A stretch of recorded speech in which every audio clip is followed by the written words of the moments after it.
India market invest মাইন্ডসেটে আপনাদের স্বাগত। যারা চ্যানেলে নতুন এসেছেন তাদেরকে বলবো প্লিজ চ্যানেলটাকে সাবস্ক্রাইব করবেন, একটা লাইক করবেন, বেল আইকনটা প্রেস করবেন। দেখুন, আজকের দিনে আমরা অলরেডি একটা ভিডিও আপলোড করেছি যেখানে কিন্তু আমরা 12টা ফিউচার ওরিয়েন্টেড বিজনেস নিয়ে আলোচনা করেছি। 12টা কোম্পানি, যেই কোম্পানিগুলো লিটারালি কিন্তু আপনাকে কোটিপতি বানিয়ে দিতে সাহায্য করবে 10 থেকে 15 বছর। যে স্টকটা আপনাকে কিন্তু স্টকগুলো আপনাকে হোল্ড করতে হবে, সেটা চাইলে দেখতে পারেন, আমি ডিসক্রিপশন বক্সে লিঙ্ক দিয়ে দেবো। তো এখন কিন্তু আমরা আরেকটা ফিউচার ওরিয়েন্টেড কোম্পানি নিয়ে আলোচনা করব। সেই কোম্পানিটার বিজনেসটা কিন্তু ফিউচার ওরিয়েন্টেডই বিজনেস, রিনিউয়েবল সেক্টরের। তো আমার কাজ হচ্ছে কি নতুন নতুন কোম্পানিগুলো আপনাদের সামনে তুলে ধরা, তো আপনারা বা স্টাডি করা, যেটা আপনাদের কিন্তু হেল্প করবে। তো একটু ধৈর্য সহকারে দেখবেন, তাহলে জিনিসটা পুরো জানতে পারবেন কোম্পানির সম্বন্ধে ডিটেলসে। দেখুন, কোম্পানিটা হচ্ছে পাওয়ার সেগমেন্টের কোম্পানি। এই কোম্পানিটা আজকের দিনে 1.5%-এর ওপরে কিন্তু বেড়েছে। তো কোম্পানিটা দেখুন, আমরা যদি এক বছরের চার্ট দেখলে দেখা যাবে কোম্পানিটা কিন্তু এক বছরে 57% আপসাইড মুভমেন্ট দেখিয়েছে। আমরা যদি কোম্পানিটার 5 বছরের চার্ট প্যাটার্ন দেখি তাহলে দেখা যাবে 499 অ্যাপ্রক্সিমেট 500% কিন্তু কোম্পানিটা আপসাইড মুভমেন্ট দেখিয়েছে। আমরা যদি কোম্পানিটার ম্যাক্সিমাম চার্ট প্যাটার্ন দেখুন ম্যাক্সিমাম চার্ট প্যাটার্ন দেখলে দেখা যাবে as it is Tata motor, কোম্পানিটার বিজনেসে কোনো দম ছিল না। আমরা যদি এই টাইম পিরিয়ডে দেখি তাহলে দেখা যাবে দেখুন কোম্পানিটা কিন্তু প্রায় অ্যাপ্রক্সিমেট বলতে পারেন 50% কিন্তু মাইনাসে ছিল। ঠিক আছে, 50% মাইনাসে ছিল। তো কোম্পানিটা কেন মাইনাসে ছিল? কারণ পাওয়ার সেগমেন্টের কোম্পানিগুলোর মধ্যে কোনো দাম ছিল না। যতগুলো আপনি পিএসইউ কোম্পানি বলুন কি প্রাইভেট কোম্পানি বলুন, টাটা পাওয়ার বলুন কি এই কোম্পানিটা বলুন। তো রিসেন্টলি কোম্পানিটা দেখুন 2020 পর থেকে কিন্তু পাওয়ার সেগমেন্টের যতগুলো কোম্পানি আছে সেই সব কোম্পানিগুলোর কিন্তু বিজনেস আমূল পরিবর্তন হয়ে গেছে। কেন কি? কারণ কোম্পানিগুলো রিনিউয়েবল সেক্টরে কাজ করছে, আর গভর্নমেন্ট কিন্তু রিনিউয়েবল সেক্টর নিয়েই দৌড়চ্ছে। ভবিষ্যতে কিন্তু কোল থেকে পাওয়ার জেনারেশন করার ব্যাপারটা কিন্তু টোটালি বন্ধ হয়ে যাবে। তো এই জায়গায় দাঁড়িয়ে কিন্তু এই কোম্পানিটার মধ্যে স্কোপ আছে যে আপনাকে কিন্তু কয়েক গুণ রিটার্নটা বানিয়ে দেওয়ার। দেখুন 2020 দেখলে দেখা যাবে যে কোম্পানিটা কত চলছিল, অনলি ফর 45-এ চলছিল। আজকে যদি দেখেন তাহলে কোম্পানিটা দেখলে দেখা যাবে সেখান থেকে কিন্তু প্রায় 10 গুণের কাছাকাছি কোম্পানিটা রিটার্ন বানিয়ে দিয়েছে। ঠিক আছে, কোথায় 47 আর কোথায় হচ্ছে 415। তো কোম্পানিটার মার্কেট ক্যাপ কী আছে? কোম্পানিটার মার্কেট ক্যাপ হচ্ছে 800 টাকা, অর্থাৎ কোম্পানিটা কিন্তু লার্জ ক্যাপ ক্যাটাগরিতে প্রবেশ করে গেছে, বা লার্জ ক্যাপ ক্যাটাগরির কোম্পানি বলতে পারেন। তো সেই জায়গায় দাঁড়িয়ে কিন্তু কোম্পানিটা ভালো, এখন অ্যাট প্রেজেন্ট দাঁড়িয়ে কিন্তু একটা ভালো প্লেয়ার বলা যেতে পারে রিনিউয়েবল সেক্টরে। এই কোম্পানি কিন্তু আপনারা চিন্তাভাবনা করতে পারেন। কোম্পানি নিয়ে ডিটেলসে আলোচনা করব, তার আগে দেখে নেব কোম্পানিটার নাম কী আছে। কোম্পানিটার নাম হচ্ছে জেএসডব্লিউ এনার্জি, অর্থাৎ জেএসডব্লিউ গ্রুপের কিন্তু কোম্পানি।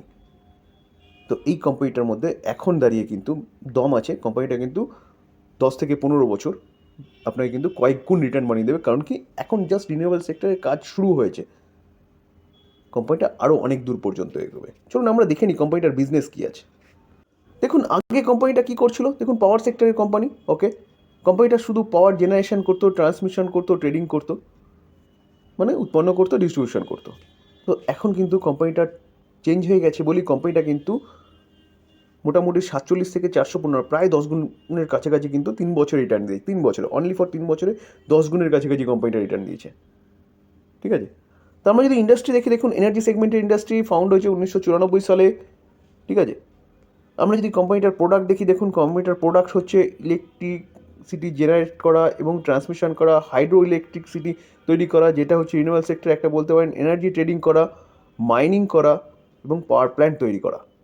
ঠিক আছে, তো সেই জায়গায় দাঁড়িয়ে কোম্পানিটার বিজনেস পাওয়ার জেনারেশনের পাশাপাশি কিন্তু মাইনিংও রয়েছে, এটা মাথায় রাখবেন। প্লাস হচ্ছে এনার্জি ট্রেডিংয়ের যে ব্যাপারটা সেটাও কিন্তু কোম্পানি কাজ করছে। তো বিজনেসটা বেশ ভালো ডাইভার্সিফাইড কিন্তু বলা যেতে পারে।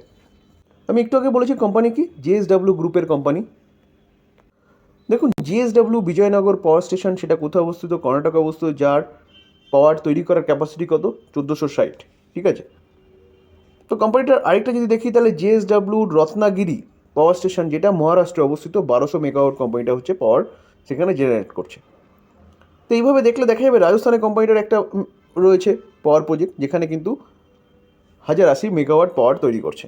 এবার যদি আমরা দেখি তাহলে দেখা যাবে দেখুন হাইড্রো ইলেকট্রিক, যেটা আমি বললাম যে রিনিউয়েবল সেক্টরের কোম্পানি কাজ করছে, এই কোম্পানিটা হিমাচল প্রদেশে কত 1091 মেগাওয়াটের কিন্তু প্ল্যান্ট। তো গভর্নমেন্ট কিন্তু আস্তে আস্তে এই রিনিউয়েবল সেক্টরে টোটাল পাওয়ার জেনারেশনের ব্যাপারটাই কিন্তু নিয়ে আসছে। কোল থেকে যে পাওয়ার তৈরি করার ব্যাপারটা সেটা আস্তে আস্তে বন্ধ হবে। তো এই কোম্পানিগুলো কিন্তু ঠিক একই রকম কাজ করছে, হচ্ছে রিনিউয়েবল সেক্টরের থেকে পাওয়ার তৈরি করা। অর্থাৎ আপনি হাইড্রো এনার্জি বলুন, কি উইন্ড এনার্জি বলুন, কি সোলার এনার্জি বলুন। দেখুন কোম্পানিটার যদি আরেকটা দেখা যায় তাহলে হাইড্রো পাওয়ার প্ল্যান্ট আরেকটা রয়েছে কোথায়, হিমাচল প্রদেশে, যেখানে 300 মেগাওয়াট কিন্তু কোম্পানিটা এখন কাজ করছে। আমরা যদি আরেকটা দেখি, দেখুন সোলার প্ল্যান্ট রয়েছে কোথায়, এটা কর্ণাটকে রয়েছে। 225 megawatt solar plant, power plant তারা তৈরি করেছে 2022-এ, ঠিক আছে। তো এইখানে আরেকটা দেখলে দেখা যাবে এখানেও কিন্তু হাইড্রো পাওয়ার প্ল্যান্ট কোম্পানিটা রয়েছে, সেটাখানে কত 1391 মেগাওয়াট কিন্তু সেখানে হচ্ছে পাওয়ার জেনারেট করছে কোম্পানিটা। তাহলে কোম্পানিটা কিন্তু এই যে পাওয়ার প্ল্যান্টটা না, এটা কিন্তু তারা কী করেছে, জেপি গ্রুপের কাছ থেকে কিন্তু অ্যাকোয়ার করে নিয়েছে, ঠিক আছে, দুটো পাওয়ার প্ল্যান্ট। তাহলে কোম্পানি কী করছে, কোম্পানি কিন্তু টোটাল তার বিজনেসটাকে কিন্তু ডাইভার্সিফাইড করেছে এবং বিজনেসটা কিন্তু রিনিউয়েবল সেক্টরের দিকেই সেট আপ করছে। তো সেই জায়গায় দাঁড়িয়ে এই জন্যে কিন্তু আজকে এই কোম্পানি নিয়ে আমরা আলোচনা করছি বা চিন্তাভাবনা করার কথা বলছি বা স্টাডি করছি। দেখুন আমি কেন বলছি কোম্পানিটা তার বিজনেসটাকে রিনিউয়েবল এনার্জির দিকে নিচ্ছে। দেখুন এই আর্টিকেল দেখলে দেখা যাবে যে সোলার যে পাওয়ার প্ল্যান্টটা সেটা কিন্তু এপ্রিল 7 হচ্ছে 2022 থেকে কিন্তু চালু করেছে, ঠিক আছে, বিজয়নগরে সোলার পাওয়ার প্ল্যান্ট। তার পাশাপাশি যদি দেখা যায় কোম্পানি কিন্তু হাইড্রো যে পাওয়ার প্ল্যান্টটা, যেটা জেপি গ্রুপের কাছ থেকে, জেপি পাওয়ারের কাছ থেকে নিয়েছে 9,700 করোড় ব্যয় করে, সেটাও কিন্তু হচ্ছে 13 ডিসেম্বর 2022-এ নিয়ে। যে ঘিসিপিটি যে বিজনেস, সেই বিজনেস থেকে কিন্তু রিনিউয়েবল সেক্টরের কোম্পানি তার বিজনেসটাকে কিন্তু ট্রান্সফার করছে। যার জন্য আমি বললাম যে এই কোম্পানিতে কিন্তু আজ থেকে 10 বছর 15 বছর যদি আপনি হোল্ড করেন কিন্তু ব্যাপক একটা ক্যাপিটাল গেনের কিন্তু একটা সুযোগ আছে। আমরা যদি কোম্পানিটার রিজার্ভ দেখি, দেখলে দেখা যাবে দেখুন 8,500, 7,700, 9,900। 9,900টা কোথায় এসছে, 11,800, 11,900। তো কোম্পানি কিন্তু কন্টিনিউয়াসলি তার যে রিজার্ভ সেটাই কিন্তু বাড়াচ্ছে। আমরা যদি কোম্পানিটার লং টার্ম বোরিং দেখি, দেখুন 3,100 মতন কিন্তু কোম্পানিটার লং টার্ম বোরিংও রয়েছে। শর্ট টার্ম বোরিংও কিন্তু একই রকম রয়েছে, প্রায় 3,137 করোড় মতন কিন্তু শর্ট টার্ম বোরিংও রয়েছে। তো কোম্পানিটার বড়ো রয়েছে, তাই বলে কোম্পানিটা খারাপ একদম নয়। কারণ কি, কোম্পানি বড়ো নিয়ে কিন্তু তার বিজনেসটাকে কী করছে, বাড়াচ্ছে। আমরা যদি কোম্পানির কাছে ক্যাশ দেখি, দেখুন কোম্পানির কাছে কিন্তু 435 করোড় মতন ক্যাশও রয়েছে। তো কোম্পানির যে ব্যালেন্স শিট দেখলাম সেটা কিন্তু ঠিকঠাক ব্যালেন্স শিট রয়েছে। দেখুন আমি বলেছি কোম্পানিটা 2020 থেকে ভালো করছে, কেন করছে কারণটা বলেছি, রিনিউয়েবল সেক্টরে কোম্পানি কাজ করছে, তো রেভিনিউ সেটা সেরকমই দেখতে হবে। কিন্তু দেখুন 2019-এ 5,400, 4,500, 2019-20 শেষ, ঠিক আছে। এবার দেখুন 20-21 যেটা, সেটা দেখলে দেখা যাবে কোম্পানির বিজনেস কিন্তু এখান থেকে আমূল পরিবর্তন হয়েছে, ঠিক আছে। 20-21 2,900, তারপরে 21-22 3,800, 22-23 6,000। তো কোম্পানি কিন্তু লাস্ট 3 বছর দেখলে দেখা যাবে তার বিজনেসটাই কিন্তু কন্টিনিউয়াসলি রেভিনিউ বাড়াচ্ছে। তো আমরা লাস্ট 3 বছর কোম্পানিটার প্রফিট দেখবো, দেখুন 186, 569, 711। তো কোম্পানির যদি প্রফিট এতটা বাড়ে তাহলে কোম্পানির স্টেক কেন বাড়বে না। তাহলে কোম্পানি যে বড়োটা নিয়েছে রিসেন্টলি, হেভি রিসেন্ট, সেই রিসেন্ট দেখলে দেখা যাচ্ছে কোম্পানি কিন্তু বড়োটা নিয়ে তার বিজনেসে লাগাচ্ছে। তাই জন্য এই বিজনেস কিন্তু 3 বছর আগে কত ছিল, 186, সেটা কিন্তু 711-তে গিয়ে দাঁড়িয়েছে। আমরা যদি কোম্পানির শেয়ার হোল্ডিং প্যাটার্ন দেখি, দেখুন প্রোমোটার কতটা স্টেক হোল্ড করছে, প্রোমোটার কিন্তু 73.4% স্টেক হোল্ড করছে। এফআইএস দেখলে দেখা যাবে কত, foreign institution investor 8.4% stake hold করছে, এবং ডিআইএস কতটা স্টেক হোল্ড করছে, ডিআইএস কিন্তু 9.9% স্টেক হোল্ড করছে। আর পাবলিক অনলি ফর হচ্ছে 8.1% স্টেক হোল্ড করছে, যেখানে পাবলিকের স্টেক কিন্তু আস্তে আস্তে কমছে। দেখুন 9.8 ছিল, সেটা কিন্তু কমে গিয়ে 8.1 হয়েছে। সেটা কোথায় বাড়ছে, এফআইএস বাড়ছে, 5.2 ছিল 8.4 হয়েছে। আদার্স যদি দেখা যায় তাহলে 0.2% স্টেক হোল্ড করছে। তাহলে দেখলে দেখা যাচ্ছে কিন্তু অ্যাপ্রক্সিমেট এফআইএস, ডিআইএস এবং প্রোমোটার মিলে কতটা স্টেক হোল্ড করছে, 92%-এর কাছাকাছি কিন্তু স্টেক তারা হোল্ড করছে। তো যে কোনো কোম্পানির আর কি দরকার। আমরা যদি ইনস্টিটিউশন ইনভেস্টার দেখি, দেখুন মিউচুয়াল ফান্ড তেমন একটা নেই, কত 0.28% স্টেক হোল্ড করছে, 11টা মিউচুয়াল ফান্ড রয়েছে, ওকে। ফরেন পোর্টফোলিও ইনভেস্টার দেখুন, foreign portfolio investor 6.84% stake hold করছে, রয়েছেই তো 73, মানে 74 ধরলে পরে অনলি ফর 74 ধরলে পরে অনলি ফর 26% কিন্তু স্টেক হচ্ছে এফআইএস, ডিআইএস এবং পাবলিকের মধ্যে কিন্তু ডিসবার্সমেন্ট হয়েছে।